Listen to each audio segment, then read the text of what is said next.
Name's Brian Henry, and you're watching Portfolio Peak.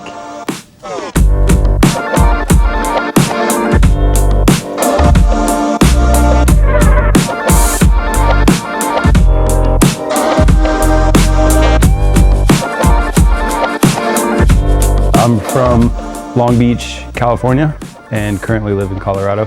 I prefer to do more black and gray, realism type tattoos.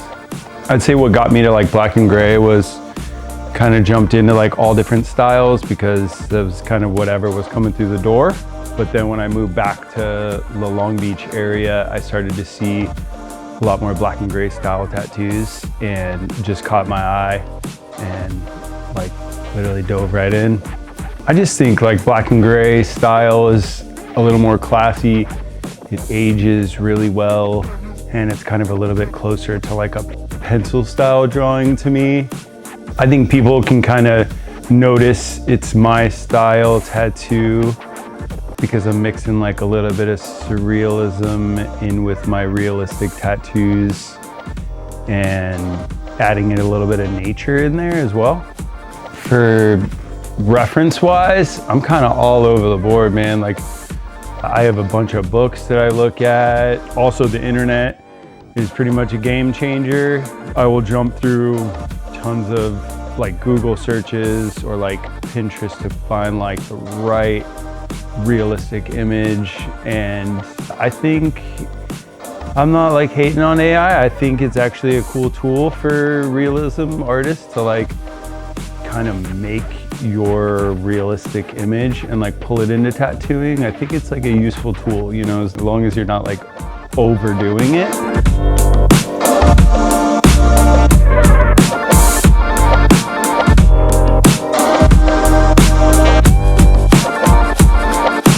I would say in like 2015, I did this tattoo of an eyeball with the hands like kind of coming out of the eyes.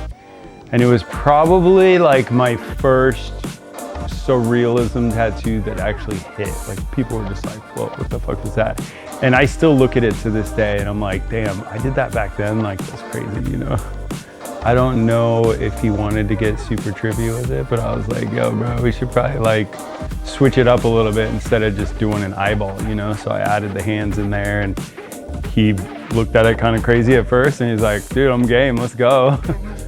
For this other one, I did this kind of morph where it's this girl's face and then there's like a secondary face right next to it. So it's like, there's like surrealistic, like the face is kind of falling off the other face and then a big eyeball underneath. It's definitely one of my favorites, which is like one of the first ones where I had full control over the entire sleeve, which is like definitely super dope. I would like to do more of those. I would say another favorite would be the portrait of Bob Ross, and I morphed Bob Ross's painting into the face. Like that one is still super sick to me. I did it for my friend and she wanted a Bob Ross portrait from me.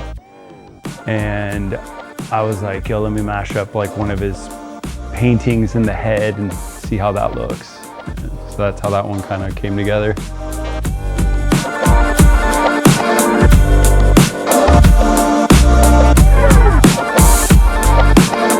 If you want to get tattooed by me, the best way to get tattooed is to give me creative freedom. I've told my assistant that if you want a full creative freedom idea tattooed in my style, you'll get in like quicker than anyone else. On top of my Instagram is my email. It's bhenstattoo@gmail. Hit me up and in the subject matter, write creative freedom and let's go.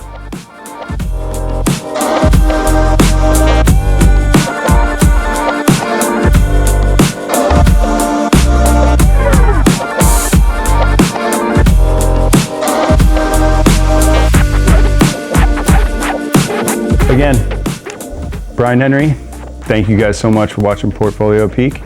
I'll see you guys later.